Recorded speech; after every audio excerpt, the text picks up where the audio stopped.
سلام. همه داستان‌ها واقعی است. برای حفظ حریم شخصی از نام‌های غیرواقعی استفاده کردیم. در یکی از دهات‌ها در افغانستان زندگی می‌کردم. مادر و پدرم 10 فرزند داشتند. 6 دختر و 4 پسر. خداوند اول برای مادرم 6 دختر می‌دهد. بعد از 6 دختر 4 پسر پشت به پشت. برادرانم از من کوچکتر بودند. من دختر 4م خانواده بودم. 3 خواهر کلانترم ازدواج کرده بودند، خانه شوهر بودند. 14 ساله بودم. دختر سفید مثل برف، با چشم ابروی سیاه، به قول آن زمان دم بخت. قدیم دخترها رو زود به شوهر میدادند. 16 ساله بودی باید فرزند اولت را به دنیا می آوردی. آن زمان فقر و غریبی زیاد بود. پدرم مرد پیری بود که توان کار کردن را نداشت. چند گوسفندی را که داشت چوپانی آنها را می کرد. برادرانم هم کوچک بودند. پدرم هر دختر خود را می داد، پیسه گله آن را می گرفت و معاش زندگی خود می کرد. کلاً همه مردم آن زمان همین کار را می کردن. خانه هر کس دختر به دنیا می آمد مثال می زدن و می گفتن خانه فلان گنج پیدا شده. مردی که ناصر نام داشت هر ساله از پاکستان می آمد، با خود پارچه های زیبا، گیر سر، کریم، وازلین، سیخک های موی زیبا می آورد. ما زنها و دخترهای محل می رفتیم، از پیشش خرید می کردیم، یا اینکه از محصولات خود مثل زردالو، توت خشک شده را می بردیم. او هم به ارزش محصولاتمان برایمان پارچه و گیر سر یا هر چیز دیگر می داد. ناصر مرد میانسالی بود که زن و اولادهایش در پاکستان زندگی می کرد. روزی من و مادرم برای خرید پارچه رفتیم پیش ناصر. زیر چادری بودم. گیر سری خوشم آمد. چادریم را بالا کردم. نگاهی به دست و پای سفیدم کرد و از مادرم پرسید نام دخترت چیست؟ دخترت را شوهر دادی؟ مادرم گفت فیروزه است. نه هنوز بختش باز نشده. گفت حیف دخترت است اینجا باشد. 2 برادر دارم. فیروزه دخترت را به برادر کوچکم بده. مادرم گفت باید با پدرش گپ بزنی. با مادرم تا خانه با خوشحالی آمدیم. مادرم می گفت زنش در پاکستان خیلی آسوده و خوشبخت است. همه محل ناصر را به خوبی یاد می کردن. چند شب بعد ناصر به خانه من آمد. مرا برای برادرش رجب خواستگاری کرد. پدرم پیسه گله را گرفت. ناصر هم شالی بر سرم انداخت. گفت آماده شو. چند روز بعد پاکستان می رویم. پیش برادرم رجب. آنجا عروسی و نکاح را می گیریم. شدم زن برادر ناصر. اصلا رجب را ندیده بودم. ولی خوش بودم از اینکه پاکستان می رفتم.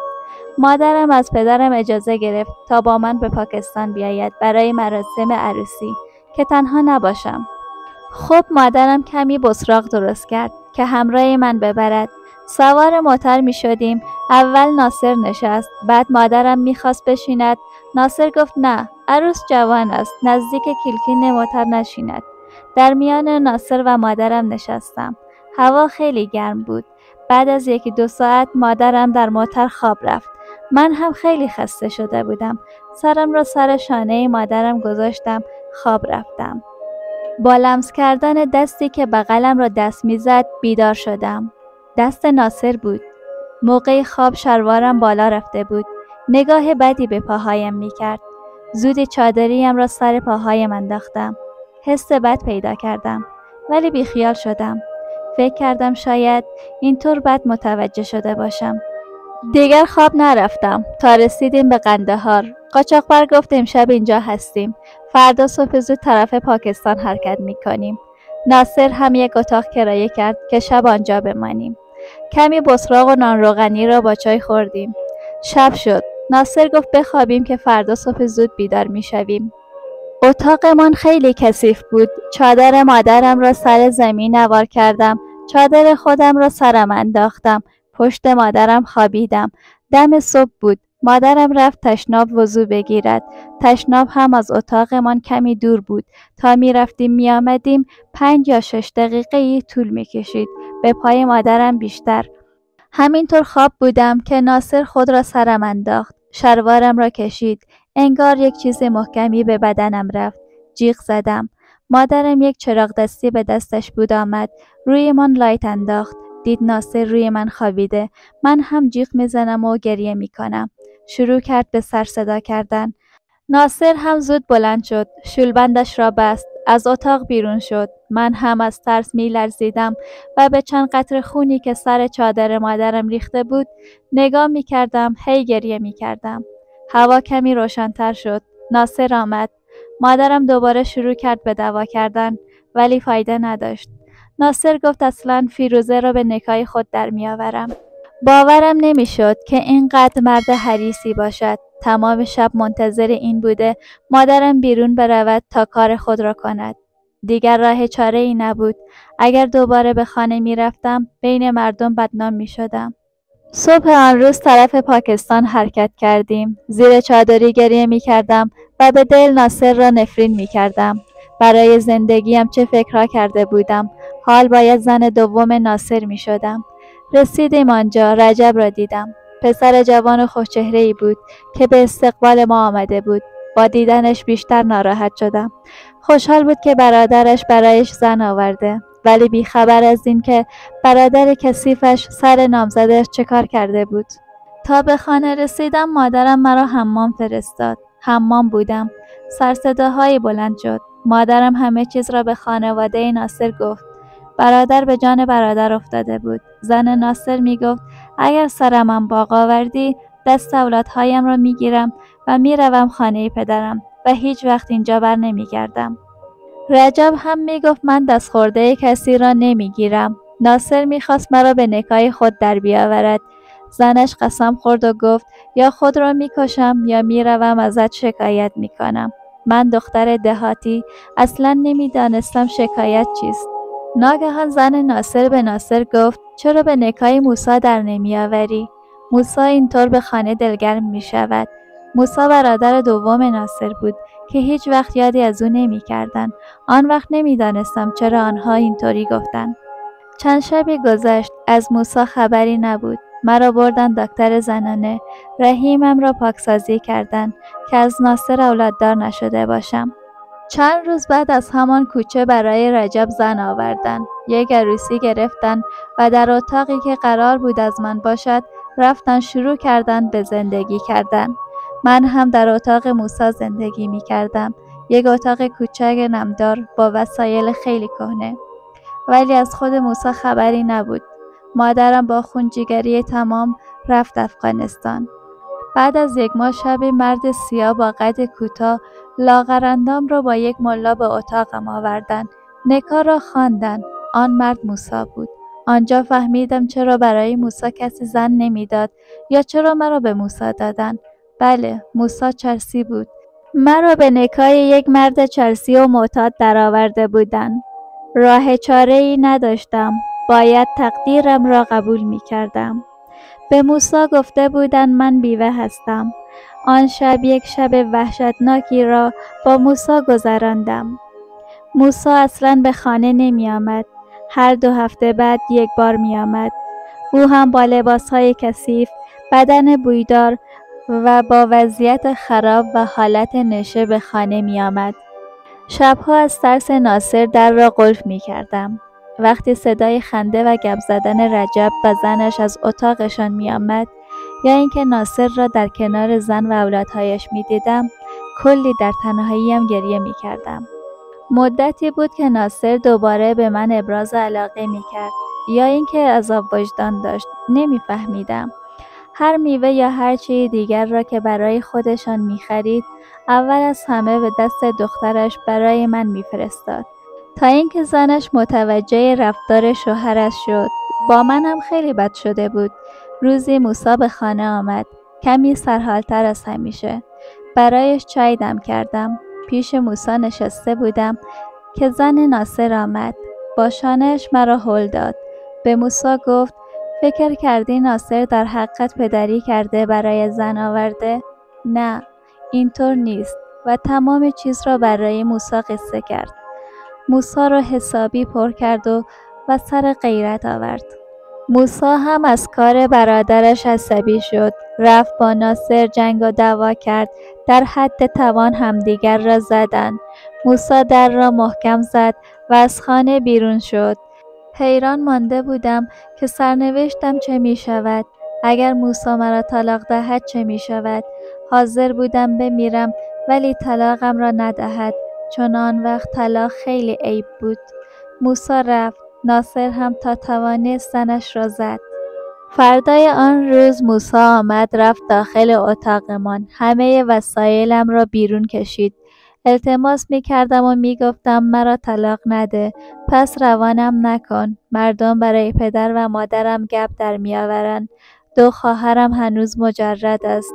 باز به خاطر من کسی آنها را نمی گیرد. گفت نه، اتاقی کرایه کردم، آنجا کوچ می کنیم. کمی آرام شدم. داشتم وسایلم را جمع می کردم. زن ناصر آمد. پیش چشمش سیاه شده بود. لبخندی زد. معلوم بود که نقشه‌اش گرفته. مرا از پیش چشم شوهرش دور کرد. من هم از خدا می خواستم که دیگر ناصر را نبینم، چون باعث همه بدبختیم ناصر بود. من و موسی رفتیم به خانه جدیدمان. موسی حال بیشتر کار می کرد و شبها خانه بود. روزهایی که سرحال بود برایم کمی پیسه میداد، ولی روزهایی که نشه بود به دروغ بهانه‌گیری میکرد و مرا میزد. اصلاً پسنداز نمیکرد. خیلی دست و دلباز بود. 5 سالی گذشت. بچه‌دار نمیشدم. زمان پاکسازی به رحیمم مشکل پیش آمده بود. رجب برادر موسی 2 پسر داشت. بعضی وقتا به خانه من می آمد و ما هم می رفتیم، ولی با ناصر رفت و آمد نمی کردیم. موسی هم به پسران برادرش خیلی علاقه نشان میداد. از من هم بارها فرزند خواسته بود. با پیسه‌ای که موسی برای خرجی برایم میداد جمع کردم رفتم پیش دکتر. خیلی زیاد تداوی کردم که به خواست خدا بعد از 7 سال باردار شدم. موسی هم که خبر شد کلی خوشحالی کرد و نذر و نیاز. خدا برای ما پسری داد که نامش را امید گذاشتیم. خوشحال بودیم که خدا خوشحالی ما را 2 برابر کرد. بعد از امید خدا برای ما نازنین دختری داد. امید و نازنین امیدی شدند برای موسی. موسی تصمیم گرفت احتیاط را ترک کند. موسی چرس را به سختی ترک کرد، ولی خیلی زیاد سیگار می‌کشید. کاربار خوبی نداشت و توان مصارف ما را هم نداشت. امید و نازنین کلانتر شده بودند. باید مکتب می‌رفتند، ولی هیچ مدرکی نداشتیم. نه شناسنامه، نه شناخت کارت، نه مهاجر کارت. تصمیم گرفتیم افغانستان برویم برای زندگی کردن. رفتیم هرات. آنجا هم موسی برای خود کار پیدا نکرد. مجبور شد اردوی ملی برود. امید و نازنین هم مکتب می رفتن. رو به خوبی بودیم که روزی خبر شهید شدن موسی را به ما دادن. انگار خوشبختی برایم مثل خواب بود. و خانواده نظامی‌ها را تهدید کردند. رجب خبر شهید شدن موسی را شنید. از من و اولادهایم خواست برگردیم پاکستان تا خطری ما را تهدید نکند. دوباره پاکستان آمدیم. مراسم ختمی برای موسی گرفتند. آنجا دوباره بعد از مدت‌ها ناصر را دیدم. پیر و ناتوان شده بود. روی ویلچیر بود. توان راه رفتن را نداشت. مردم گفتند سرش حمله مغزی آمده. 1 سالی است که محتاج است. پسر کلانش چرسی شده و پسر دومیش با زن و اولادهایش جدا زندگی می کند. زنش بس ناصر را تابال کرده، کمرش دکس گرفته. خب برای خودم و اولادهایم اتاقی را کرایه کردم. از کمک رجب خبری نبود. روزها خانه مردم‌ها کار می‌کردم. امید هم هرچه کلانتر می‌شد، اکت و رفتارهایش مثل موسی می‌شد. می‌ترسیدم. خواستگارهای زیادی برایم آمد. زن مرده و زن طلاق. دیگر نخواستم ازدواج کنم. می‌خواستم تمام انرژیم را صرف تربیت امید و نازنین کنم. روزی مرد ثروتمندی از کوچه‌مان می‌خواست حج برود. مردم گفتند پیسه خمس و زکات خود را به من و اولادهایم بدهد.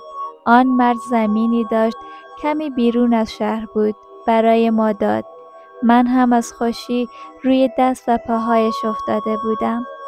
کرایه دادن سرم خیلی سنگینی می‌کرد. با اولادهایم رفتم آنجا. خیمه زدم و زندگی می‌کردم. چند ماه بعد دوباره آن مرد که حال حاجی شده بود آمد. گفت از وقتی که برایتان کمک کردم برکت عجیبی وارد زندگیم شده. حال می‌خواهم کمک کنم تا یک اتاقی برایتان بسازید. باورم نمی‌شد. فرشته‌ای بود که در نقاب آدم خدا برای ما فرستاده بود. آنقدر خوشحال بودم. برای آن حاجی میگفتم خدا برایت آنقدر روزی دهد که تا شوی روزی رسان 1000 نفری مثل من. از آن روز به بعد زندگیمان خیلی خوب شد. دست امید را گرفت و برایش کارباری یاد داد. بعد از 5 سال منتظر بودن و محتاج بودن ناصر مرد. حال خیلی سالی است که می‌گذرد. نزدیک به 50 سالم است. نازنین و امید هم ازدواج کردند. شکر خدا آسوده و خوشبخت هستند. امید هم 3 گل دختر دارد.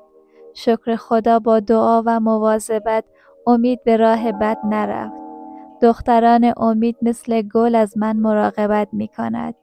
یک مادر از خدا چه می‌خواهد جز خوشبختی اولادهایش؟ زندگی بالا پایین زیادی را دارد. خدا هست که ما را می‌بیند و هر کس را در این دنیا به مکافات عملش می‌رساند. این بود سرنوشت من فیروزه. دوستان عزیزم، این بود از داستان واقعی خواهر گلمان. برای داستان‌های بعدی سابسکرایب یادتان نرود.